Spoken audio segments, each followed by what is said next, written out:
जय हिंद स्टूडेंट्स, स्वागत है आप सभी लोगों का स्कॉलर स्पायर एकेडमी के इस यूट्यूब चैनल पर। तो जैसा कि आप सभी लोगों को पता है कि हमने क्लास 7, क्लास 8 और क्लास 10 के वीडियोस यूट्यूब पे अपलोड करना स्टार्ट कर दिया है। क्लास 9 के यूट्यूब रिकॉर्ड करने में हमें थोड़ा सा टाइम लग गया, बट जैसे कि आज से हम स्टार्ट करने वाले class 9 chapter number 1, class 9 chapter number 1। तो आज से आपको रेगुलर क्लास 9 के भी वीडियोज़ मिल जाएंगे, ठीक है। अल्टरनेट डेट्स पे हम वीडियोज़ अपलोड कर रहे हैं, पर जैसे कि हमने प्लान किया है कि ये जो आपका सिलेबस होगा वो ऑन टाइम आपके फर्स्ट सेमेस्टर एग्जाम से पहले आपको कंप्लीट मिल जाएगा, ठीक है। आपके जो दोनों पार्ट्स है, पार्ट 1 और पार्ट 2, ये पूरा सिलेबस आपको सेमेस्टर 1 के पहले कंप्लीट मिल जाएगा, और सेमेस्टर 2 का जो सिलेबस होगा वो भी बिफोर सेमेस्टर 2 आपको कंप्लीट मिल जाएगा, ठीक है। तो आज से हम पढ़ने वाले हैं chapter number 1 sets, chapter number 1 sets, ठीक है। ये जो चैप्टर नंबर 1 है उसका नाम है सेट। तो सेट वर्ड जो है, वो सेट वर्ड आपने कहीं पे सुना होगा। सेट जो वर्ड है ये आपने कहीं पे सुना होगा। जैसे कि अगर आप कहीं पे जा रहे हो और आप क्या कर रहे हो, आप कुछ चीज़ें कलेक्ट कर रहे हो, जैसे मान के चलो आप अपने घर में साफ सफाई कर रहे हो, तो आप क्या करते हो, कुछ जो बुक्स है वो कलेक्ट करते हो, तो वो जो डेटा है, वो जो आप चीज़ें कलेक्ट कर रहे हो, ऑब्जेक्ट्स को कलेक्ट कर रहे हो, उसी कलेक्शन को क्या कहा जाता है, सेट। जैसे कि अगर आप शॉप में चले जाते हो तो आप क्या करते हो, सर मुझे क्लास 9 का टेक्स्ट बुक का सेट चाहिए, या फिर क्लास 10 टेक्स्ट बुक का सेट चाहिए, मुझे गाइड्स का सेट चाहिए, मुझे बुक्स का सेट चाहिए। तो वो क्या होता है, वो नंबर ऑफ बुक्स होते हैं, तो ये जितने भी डेटा हम कलेक्ट करते हैं, डेटा को जो कलेक्ट करते हैं, उस कलेक्शन को बोला जाता है सेट्स। क्या बोला जाता है, collection of given objects is called as set. Collection of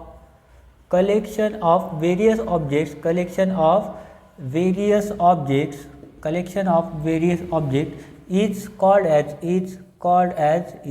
as set. तो इसको क्या कहा जाता है, कलेक्शन ऑफ वेरियस ऑब्जेक्ट्स को क्या कहा जाता है, सेट। जैसे आपका अगर पाउच होगा या फिर कंपास बॉक्स होगा, तो उसमें डिफरेंट कलर्स के पेन होते हैं। जैसे कोई रेड पेन यूज़ करता है, कोई ब्लैक पेन यूज़ करता है, और कोई ब्लू पेन यूज़ करता है, और किसी के पास ये तीनों भी पेन होते हैं। तो वो क्या हो गया, set of pens of different colour pens. जैसे कोई स्टूडेंट होते हैं जो ब्लू कलर से लिखते हैं, कोई स्टूडेंट होते हैं जो जेल पेन से लिखते हैं, कोई स्टूडेंट होते हैं जो ब्लैक पेन भी यूज़ करते हैं, और कोई स्टूडेंट होते हैं जो रेड कलर से हेडिंग्स वगैरह देते हैं, ठीक है, तो क्या करते हैं, वो कलेक्शन रखते हैं अपने पास, क्या रखता है, कलेक्शन ऑफ पेन्स रखता है। पर उसी को एक ही वर्ड में अगर हम बोलेंगे तो क्या बोलते हैं, हम सेट बोलते हैं। कलेक्शन ऑफ डिफरेंट ऑब्जेक्ट, उसी को क्या बोलते हैं, हम सेट बोलते हैं, ठीक है। इतना समझा आपको। तो ये जो सेट है इसको हम कैपिटल लेटर से डिनोट करते हैं, कैपिटल लेटर से रिप्रेजेंट करते हैं। यहाँ पे हम लिख सकते हैं इट इज रिप्रेजेंटेड बाय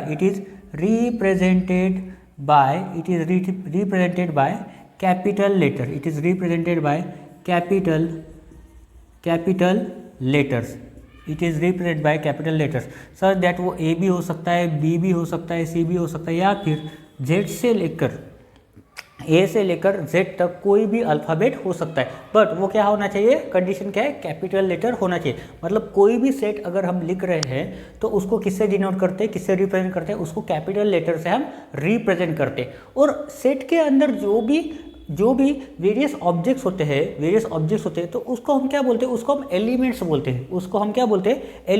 हैं। जैसा कि आप सभी लोगों को पता है, एन जो है, कैपिटल एन जो है, ये क्या रिप्रेजेंट करता है, ये रिप्रेजेंट करता है नेचुरल नंबर्स।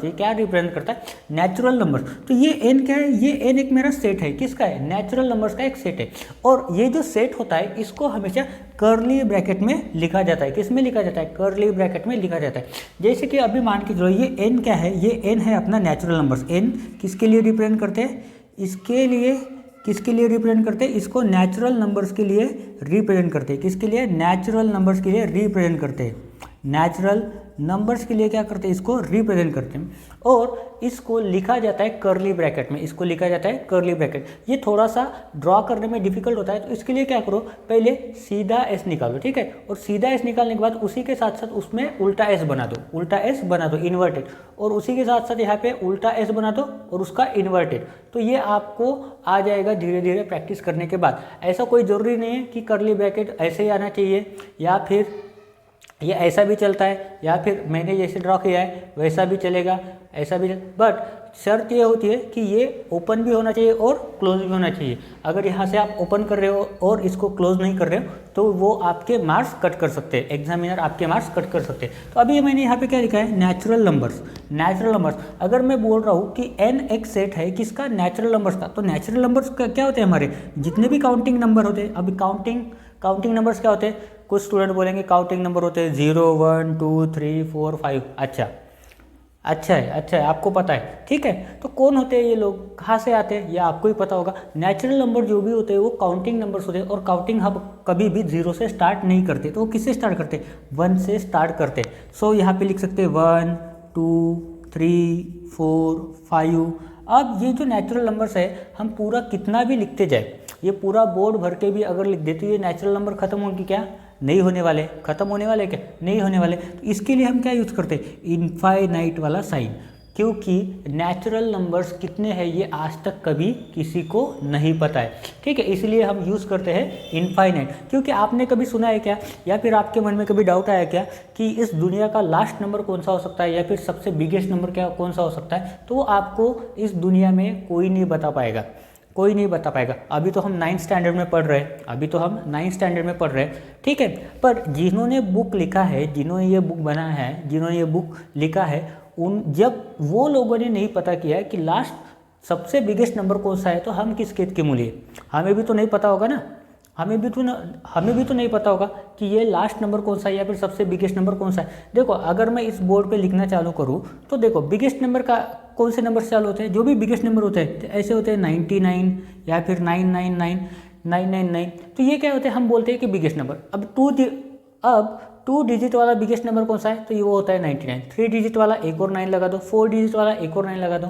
जैसे बचपन में अगर आपने पढ़ा है तो बचपन में क्या करते हैं, हम 1 से लेके 10 तक के स्पेलिंग पढ़े, उसके बाद 100 तक के स्पेलिंग पढ़े, उसके बाद 1000 तक। पर 1000 के बाद भी तो 10,000 होता है, उसके बाद लाख होता है, उसके बाद करोड़ होता है, उसके बाद ऐसे बहुत सारे नंबर होते हैं। जैसे अगर आप दूसरी लैंग्वेज में बोलोगे, जैसे इंटरनेशनल लैंग्वेज में बोलोगे तो क्या होता है, मिलियन होता है, बिलियन होते हैं, ट्रिलियन होता है, उसके बाद क्वाड्रा होता है। तो ऐसे बहुत सारे नंबर बढ़ते जाते हैं। उसके बाद ऐसे बहुत सारे नंबर बढ़ते जाते हैं, और इसी वजह से हमें लास्ट सबसे बिगेस्ट नंबर कौन सा है वो नहीं पता है। लास्ट सबसे बिगेस्ट नंबर जो होता है वो हमें नहीं पता है। अभी जो मैंने बोला क्वाड्रा, तो क्वाड्रा में भी बहुत सारे डिजिट होते हैं, ठीक है। तो ये हमें स्कूल में ज़्यादातर नहीं पढ़ाया जाता है। इतना समझा आपको कि इनफाइनाइट नंबर्स होते हैं, क्या होते हैं, नेचुरल नंबर्स इनफाइनाइट नंबर्स होते हैं। इनफाइनाइट मतलब ये पूरी यूनिवर्स में आप कहीं पे भी जाओगे तो आपको लास्ट नंबर नहीं मिलेगा। इसका मतलब नंबर्स इनफाइनाइट है, वो अनंत है, काउंटलेस है, वो उसको हम काउंट नहीं कर सकते। इतने नंबर्स होते हैं जिनको हम काउंट भी नहीं कर सकते, ठीक है। मराठी में उसको अनंत बोला जाता है। इनफाइनाइट को मराठी में अनंत बोला जाता है, अनंत, ठीक है। अनंत मतलब अनकाउंटिंग, ठीक है। काउंटलेस होता है, वो उसको काउंट नहीं कर सकते हम, ठीक है। हमें पता ही नहीं कि लास्ट नंबर दुनिया का कौन सा है। लास्ट नंबर जब से दुनिया चालू हुई तब से लेकर अभी तक कोई भी ये पता नहीं कर पाया कि लास्ट नंबर कौन सा है। तो इसलिए हम इसके लिए वर्ड यूज़ करते हैं इनफाइनाइट, अनंत, कभी ना ख़त्म होने वाला, ठीक है। तो ऐसे इसको रिप्रेजेंट किया जाता है, ऐसे इसको लिखा जाता है। ये जो सेट है ऐसे इसको लिखा जाता है, ठीक है। तो इसको पढ़ा कैसे जाता है, n is a set of natural number. इसको पढ़ा कैसे जाता है, n is a set of natural number. यहाँ पे हम लिख भी देते हैं n is a set of natural numbers. तो ये क्या है, नेचुरल नंबर्स का एक सेट है। अभी देखो ये सेट के अंदर मैंने क्या लिखे हैं, नेचुरल नंबर्स लिखे हैं। क्या लिखे हैं मैंने, सेट के अंदर जो भी नंबर्स लिखे हैं वो क्या है, वो सभी नेचुरल नंबर्स हैं। अभी ये सेट के अंदर जो नंबर्स है उनको बोला जाता है एलिमेंट्स, और उस एलिमेंट को कॉमा से सेपरेट किया जाता है। क्या बोला जाता है, इनको बोला जाता है एलिमेंट्स। क्या बोला जाता है, इनको बोला जाता है एलिमेंट्स, और इनको हम कॉमा से क्या करते हैं, सेपरेट करते हैं। क्या करते हैं, ये जो एलिमेंट्स होते हैं उनको हम कॉमा से क्या करते हैं, सेपरेट करते हैं। ये क्या है, कॉमा, ये क्या है, कॉमा। इसकी वजह से हम क्या करते हैं, इन्हें कॉमा से सेपरेट करते हैं। और उसके बाद अगर कोई वेरिएबल्स है जो हम सेट के अंदर लिख रहे हैं, सेट के अंदर अगर हम कोई वेरिएबल लिख रहे हैं तो उन सभी वेरिएबल्स को स्मॉल लेटर से रिप्रेजेंट किया जाता है। किससे, स्मॉल लेटर से रिप्रेजेंट किया जाता है। मतलब कैपिटल लेटर क्या रिप्रेजेंट कर रहा है हमारे लिए, सेट, कैपिटल लेटर क्या रिप्रेजेंट करता है, हमारे लिए सेट रिप्रेजेंट करता है, और स्मॉल लेटर्स जो होते हैं, स्मॉल लेटर्स जो होते हैं वो क्या रिप्रेजेंट करते हैं, वो एलिमेंट्स को रिप्रेजेंट करते हैं, एलिमेंट्स को रिप्रेजेंट करते हैं, ठीक है। जैसे नेचुरल नंबर अभी हमने पढ़ा, उसके बाद एक और एग्जांपल लेते हैं, वो लेते हैं हम डब्ल्यू का मीनिंग क्या होता है, डब्ल्यू का मीनिंग होता है होल नंबर्स, ठीक है। अगर आपको पता नहीं हो तो होल नंबर में क्या होता है, इसमें नेचुरल नंबर विथ जीरो, मतलब होल नंबर किससे स्टार्ट होते हैं, होल नंबर स्टार्ट होते हैं जीरो से, और कितने होते हैं वो कितने होते हैं। आप बोलोगे सर अभी आपने बोला कि नेचुरल नंबर इनफाइनाइट होते हैं, पूरी दुनिया खत्म हो जाएगी, यूनिवर्स खत्म हो जाएगी, फिर भी हमें नहीं पता कि लास्ट नंबर कौन सा है, या फिर लास्ट वाला सबसे बिगेस्ट नंबर कौन सा है, हमें नहीं पता है। तो सर होल नंबर कैसे पता होगा, उसमें तो सिर्फ एक जीरो आगे लगा है। तो लास्ट नंबर भी क्या होगा हमारा, लास्ट नंबर भी होगा हमारा इनफाइनाइट। ब्रैकेट से ये क्या नहीं है, ब्रैकेट क्या है, गलत है। कौन सा ब्रैकेट होना चाहिए, कर्ली ब्रैकेट होना चाहिए, नहीं तो हमारा आंसर गलत हो जाएगा। क्या मिलेंगे, मार्क्स मिलेंगे क्या, नहीं मिलेंगे। तो क्या मिलेंगे, मार्क्स की जगह क्या मिलेगा, सिर्फ हमें मार मिलेगा, मार्क्स नहीं मिलेंगे। मार्क्स लाने के लिए क्या करना पड़ता है, करेक्ट आंसर लिखना पड़ता है, इनकरेक्ट आंसर नहीं लिखना पड़ता है, ठीक है। तो ये समझा। तो ये क्या है हमारा, ये है हमारा सेट ऑफ होल नंबर्स, ये क्या है हमारा सेट ऑफ होल नंबर्स, ठीक है।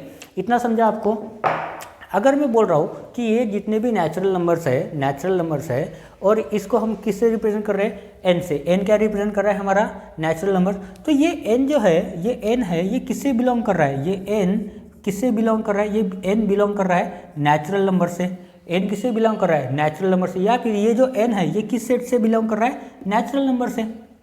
ये सेट जो है एन, ये किससे बिलोंग कर रहा है, नेचुरल नंबर से। यहाँ पे हमें लिखना चाहिए था कोई अलग अल्फ़ाबेट, पर यहाँ पे हमने एन लिया है, तो हम एन की जगह कोई अलग अल्फ़ाबेट भी यूज़ कर सकते हैं, ठीक है। अगर मैं यहाँ पे चेंज कर दूँ, ए, तो ए बिलोंग्स टू क्या होता है, natural numbers. A belongs to क्या होता है, नेचुरल नंबर। मतलब ए के अंदर जितने भी एलिमेंट है वो सभी क्या है, नेचुरल नंबर्स है, ठीक है। उसके बाद जो हमें पढ़ना है वो है मेथड्स ऑफ राइटिंग सेट। तो मेथड्स ऑफ राइटिंग सेट में हम क्या पढ़ने वाले हैं कि कोई भी जो सेट्स होते हैं उसको कौन से मेथड से हम लिख सकते हैं, तो यहाँ पे दो मेथड होते हैं, तो यहाँ पे हम हेडिंग दे देते हैं मेथड्स ऑफ राइटिंग सेट्स, ठीक है। तो यहाँ पे टोटल कितनी मेथड होती है, दो मेथड होती है, जिस मेथड को यूज़ करके हम क्या कर सकते हैं, सेट को लिख सकते हैं। कितने मेथड होते हैं, टोटल दो मेथड होती है, ठीक है। कंफ्यूज मत हो, कितने मेथड होते हैं, टोटल दो मेथड होती है। पहली मेथड का जो नाम है वो है हमारा लिस्टिंग मेथड, या फिर इसी को बोला जाता है रोस्टर मेथड, ठीक है। एग्जाम में आपको क्वेश्चन में पूछा जा सकता है कि write the given set in the form of roster method, ठीक है। ऐसे क्वेश्चन पूछा जा सकता है। तो ये लिस्टिंग मेथड क्या होता है, जैसे कि अगर मैं आपको एक एग्जांपल दूं, तो एग्जाम्पल में जैसे कि बुक में जो दिया गया एग्जाम्पल वही हम एग्जाम्पल लेते हैं। बुक में उन्होंने बोला example the set of odd numbers between 1 and 10। यहाँ पे बोला उन्होंने the set of prime numbers, the set of odd numbers बोला है उन्होंने, the set of odd numbers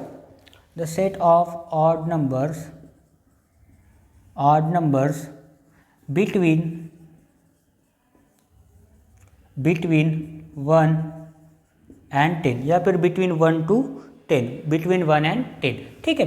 तो देखो ये क्या है, ये एक स्टेटमेंट है। इसे क्या बोला जाता है, एक स्टेटमेंट। अब इस स्टेटमेंट को हमें क्या करना है, लिस्ट में कन्वर्ट करना है, या फिर उसे बोल सकते हैं हम रोस्टर मेथड में कन्वर्ट करना है। तो देखो मुझे पता है कि वो सेट का नाम क्या है, नहीं पता है, पर मुझे ये तो पता है सेट के अंदर एलिमेंट कौन से होने वाले हैं, ऑड नंबर्स होने वाले। सेट के अंदर जो भी एलिमेंट रहने वाले वो कौन से एलिमेंट है, वो सभी ऑड नंबर्स है। कौन से ऑड नंबर, 1 और 10 के बीच में आने वाले, ठीक है। 1 और 10 के बीच में आने वाले जितने भी ऑड नंबर है वही तो मेरा क्या है, वही तो मेरा सेट है। तो मैं बोल सकता हूँ, यहाँ पे लिख सकता हूँ कि ये ए जो मेरा सेट है, कैसे लिखते हैं, ये ए जो मेरा सेट है, ए इक्वल टू क्या करेंगे, कर्ली ब्रैकेट ओपन करेंगे।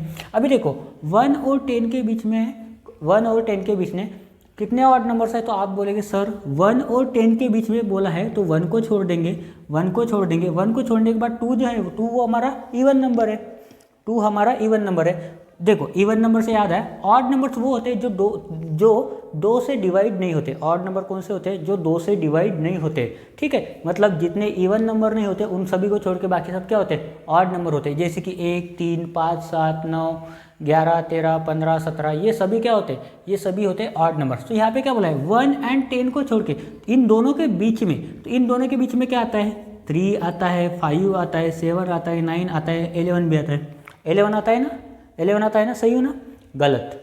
क्या बोला है 10 के बीच में, तो 10 से बड़ा है ना 11, तो 11 नहीं आएगा। इसका मतलब क्या हो जाएगा, ये चारों एलिमेंट जो है मेरे, ये चारों ऑड नंबर जो है वही हमारा क्या हो जाएगा, आंसर हो जाएगा, वही हमारा क्या हो जाएगा, आंसर हो जाएगा। तो ये जितने भी एलिमेंट है 3, 5, 7, 9 ये क्या है मेरे ऑड नंबर्स, ये मेरे क्या है ऑड नंबर्स। और किसके बीच में, 1 और 10 के बीच में। देख लो यहाँ पे 3 1 से बड़ा है, 5 1 से बड़ा है, 7 1 से बड़ा है, 9 भी 1 से बड़ा है, और 9 10 से छोटा है, 7 10 से छोटा है, 5 10 से छोटा है, और 3 भी क्या है 10 से छोटा है, ठीक है। तो इन दोनों के बीच में आने वाले जितने भी ऑड नंबर थे वो इस सेट में आ गए, और वही क्या है हमारा सेट है। Set A is denoting set of odd numbers between 1 and 10। इस मेथड को क्या बोला जाता है, इस मेथड को बोला जाता है लिस्टिंग मेथड, या फिर उसे और एक नाम दे दिया है रोस्टर मेथड, ठीक है। जो भी नाम आपको याद रहता है वही नाम आप याद करो। ऐसा ज़रूरी नहीं है कि आपको लिस्टिंग मेथड याद रहे या फिर रोस्टर मेथड याद रहे, बट एग्ज़ाम में आपको पूछ सकते हैं कि रोस्टर मेथड में लिखो, तो आपको कन्फ्यूज़न नहीं होना चाहिए। रोस्टर मेथड मतलब क्या होता है, रोस्टर मेथड मतलब क्या होता है, लिस्टिंग मेथड ही होता है। तो ये जो स्टेटमेंट दिया गया है उसी को हमें क्या करना है, लिस्ट में कन्वर्ट करना है, उसी को हमें क्या करना है, लिस्ट में कन्वर्ट करना है, ठीक है। और ये जितने भी एलिमेंट्स होते हैं उसको हमें एक ही बार लिखना है। अगर कोई एलिमेंट एक से ज़्यादा बार है, रिपीटेड होता है, जैसे अगर मैं ये वर्ड लिखूँ सक्सेस, तो इस वर्ड में आप बताओ ये एस ये एस कितनी बार आ रहा है, 1 2 3, तो इसको कितने बार लिखूंगा मैं, इसको मैं एक ही बार लिखूंगा, मेरा काम हो गया। ये कितनी भी बार रिपीट हो जाए, ये चाहे इस वर्ड में 10 बार आ जाए, किसी वर्ड में 15 बार आ जाए, अपने को कोई लेना देना है। अपने क्या करना है, अपने को बस एक ही बार लिखना है। उसके बाद यू एक ही बार आ रहा है, सी 2 बार आ रहा है तो इसको एक ही बार लिखो, ई एक ही बार आ रहा है, कोई बात नहीं एक ही बार लिख देते हैं। बट ब्रैकेट गलत हो गया है तो यहाँ पे सही कर देंगे। कौन सा ब्रैकेट होना चाहिए, कर्ली ब्रैकेट ही होना चाहिए। तो ये समझ में आया, कोई भी एलिमेंट अगर रिपीट हो रहा है किसी वर्ड में या फिर नंबर्स में अगर रिपीट हो रहा है तो उसको कितनी बार लिखना है, उसको बस एक ही बार आपको लिखना है, ठीक है, एक ही बार आपको लिखना है। इतना समझ में आया। उसके बाद हमारा जो सेकंड मेथड है उसका नाम है रूल मेथड। उसका नाम क्या है, रूल मेथड, या फिर उसी को बोला जाता है set builder form. Set builder form, ठीक है। अभी ये जो है सेट बिल्डर फॉर्म, इसमें क्या किया जाता है, इसमें ये जो लिस्टिंग मेथड में है उसी को स्टेटमेंट में कन्वर्ट किया जाता है। स्टेटमेंट में कन्वर्ट किया जाता है। जैसे कि यहाँ पे एग्जाम्पल दिया है, एग्जाम्पल पढ़ते हैं हम। एग्जाम्पल में उन्होंने बोला है A is set of A is equal to curly bracket x, vertical line, यहाँ पे हम लिखते हैं x belongs to N comma 1 less than x less than 10, ठीक है। तो ये क्या है, ये एक रूल मेथड है, या फिर इसको बोलते हैं सेट बिल्डर फॉर्म। तो इसको पढ़ा कैसे जाता है, देखो इसको पढ़ा कैसे जाता है। ये जो x है वो एक क्या है, वेरिएबल है। वो किससे बिलोंग कर रहा है, n मतलब क्या है, नेचुरल नंबर है। n मतलब क्या है, नेचुरल नंबर है, मतलब वो नेचुरल नंबर की फैमिली से बिलोंग कर रहा है। तो इसको पढ़ा कैसे जाता है, इसको पढ़ा ऐसे जाता है, a is a set of all x such that, इसको जो है ये जो वर्टिकल लाइन है इसे क्या पढ़ा जाता है, इसको पढ़ा जाता है सच दैट। क्या पढ़ा जाता है, सच दैट, इसको पढ़ा जाता है such that a is a set of all x such that x is a natural number between ये देखो x greater than 1 greater than 1 and smaller than 10, मतलब 1 और बीच के आने वाले, 1 और 10 के बीच में आने वाले। तो इसको कैसे पढ़ेंगे? A is a set of all x such that x is a even number between 1 to 10, between 1 to 10 या फिर बिटवीन 1 and 10, ठीक है, बिटवीन 1 and 10। तो यहाँ पे हम लिख सकते हैं, यहाँ पे A is a set of all x such that x is a natural number between 1 and 10, ठीक है। ये इतना समझा आपको।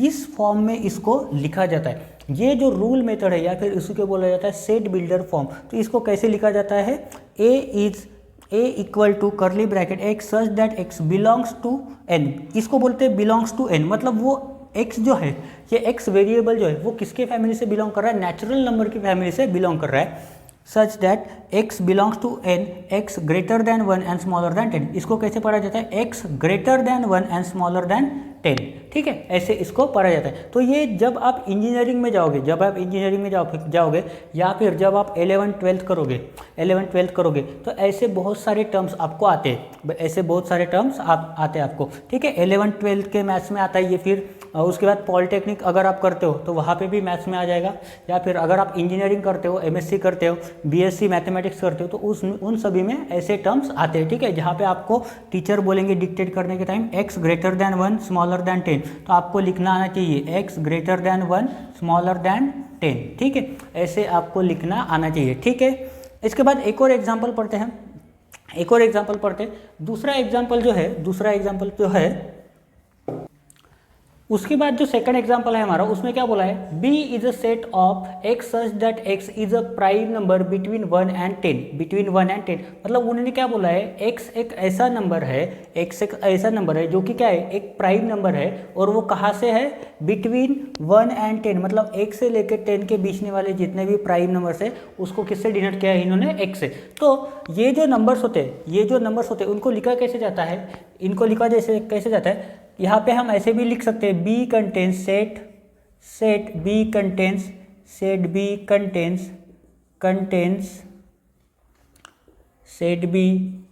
कंटेन्स प्राइम नंबर्स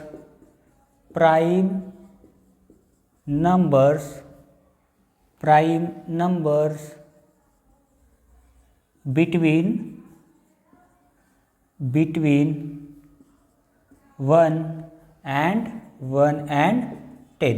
ये जो क्वेश्चन है किसका है? ये रूल मेथड और सेट बिल्डर फॉर्म। तो इसको हम कन्वर्ट कर सकते हैं लिस्टिंग मेथड में या फिर रोस्टर मेथड में। तो इसको कैसे किया जाएगा? ये जो सेट B है हमारा, इसको ऐसे भी देखो, हम अभी क्या करेंगे? कन्वर्ट करेंगे कौन सी मेथड में? लिस्टिंग मेथड में या फिर रोस्टर मेथड में। तो देखो कौन से है? प्राइम नंबर है किसके बीच में? 1 और 10 के बीच में। तो 1 और 10 के बीच में प्राइम नंबर कौन से होते हैं? 2 होता है, 3 होता है, 5 होता है और 7 होता है। ये सभी नंबर जो है वो सभी नंबर्स क्या है? वो सभी नंबर प्राइम नंबर्स है, प्राइम नंबर्स है, ठीक है।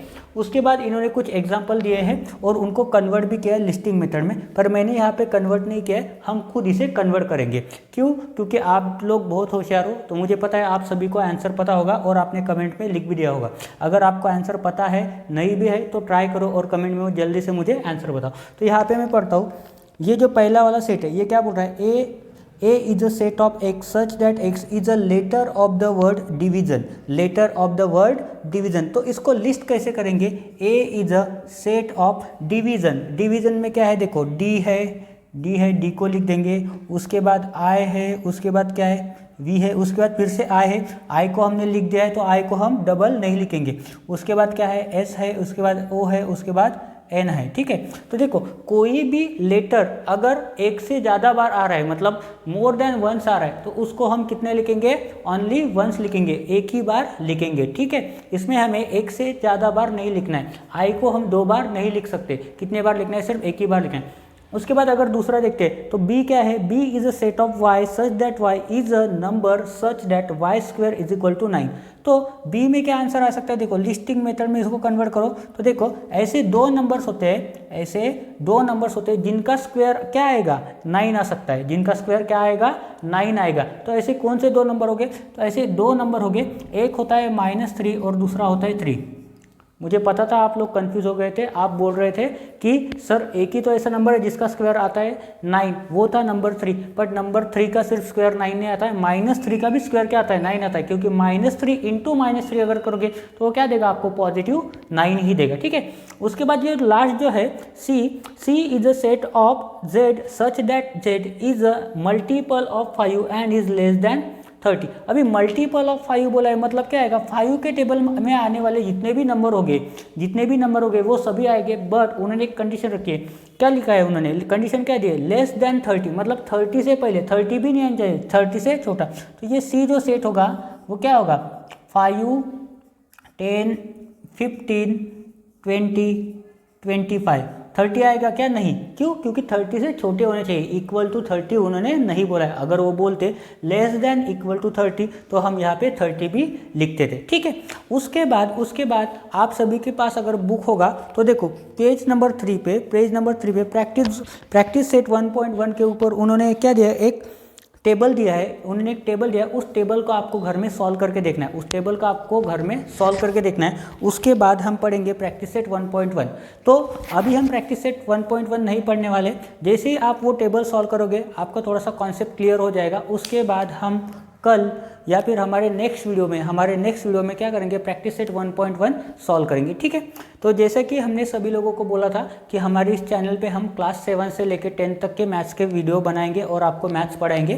तो आज से हमने क्लास 9 का भी सिलेबस चालू कर दिया है। तो आप सभी लोग अपने दोस्तों के साथ शेयर करो, जो भी आपके दोस्त भाई बहन अगर 9th स्टैंडर्ड में पढ़ रहे हैं तो उनके साथ ये वीडियो शेयर करो। अगर पसंद आता है तो लाइक करो और सब्सक्राइब भी करो। ठीक है, हमारा चैनल अभी स्टार्ट हुआ है तो इसकी वजह से यूट्यूब पे हमारे ज़्यादा सब्सक्राइबर नहीं है, बट अगर आपको पढ़ाना अच्छा लगता है, मेथड अच्छी लगती है, ठीक है, तो आप चैनल को सब्सक्राइब करो और आप यहाँ से सीखने का भी ट्राई करो। ठीक है, जो भी आपको नहीं समझता है, जो भी टॉपिक आपको नहीं समझता है, आप कमेंट में लिखो कि ये टॉपिक हमें सर नहीं समझाए। आप सर की जगह भैया बोल सकते हो या फिर नाम भी ले सकते हो, नाम तो मैं बताने वाला नहीं हूँ चैनल पे। ठीक है, बट अगर आपको नहीं समझता है तो आप डायरेक्ट यूट्यूब चैनल पे अपने कमेंट बॉक्स में जाओ और कमेंट बॉक्स में लिखो कि सर ये टॉपिक हमें नहीं समझाया, या फिर भैया ये टॉपिक हमें नहीं समझाया, तो इस टॉपिक को आप दोबारा नेक्स्ट वीडियो में समझा दो। ठीक है, तो जैसे ही मैं कमेंट पढ़ूंगा तो उस टॉपिक को मैं दूसरे वीडियो में आपको समझा दूंगा। ठीक है, तो इस मेथड में, ये वाली मेथड में या फिर पहले वाली मेथड में, लिस्टिंग मेथड में अगर कोई भी प्रॉब्लम हो तो आप ज़रूर कमेंट में लिखो। ठीक है, तो जैसे कि सिलेबस चालू हो गया है तो आप भी पढ़ना स्टार्ट कर दो। जिनके पास बुक है तो नेक्स्ट वीडियो से आप बुक और पेन लेके बैठा करो। बिना बुक और पेन वीडियो देखा मत करो, क्योंकि जब तक आप खुद के हाथों से लिखोगे नहीं तब तक आप समझोगे नहीं। ठीक है, जब तक आप लिखोगे नहीं तब तक आप समझोगे नहीं। अगर आपको खुद की बातें भी समझनी है तो आप खुद की ओवर थिंकिंग या फिर थॉट्स उनको लिख के देखो, आपको ऑटोमेटिकली समझ जाएगा। ठीक है, तो आज की इस वीडियो में बस इतना ही पढ़ने वाले हैं। थैंक यू एंड जय हिंद।